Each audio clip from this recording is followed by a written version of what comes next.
This is the box we got, a plain white simple box with nothing written over it. On the inside you get a dust bag, a shoe horn and a shoe shiner, and of course the shoes itself.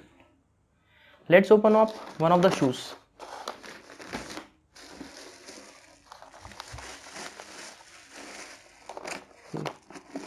A standard paper stuffing.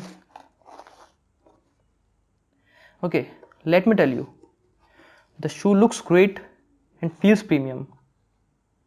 It is a nice burgundy color.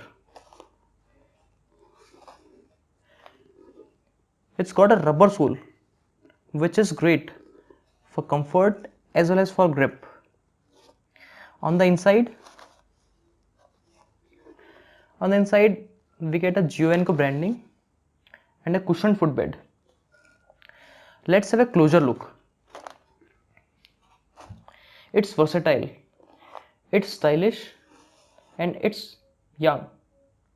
It's just different. You can also add more to your style by getting a belt in the same color. Also try to get a buckle that matches the color of the buckle on your double monks.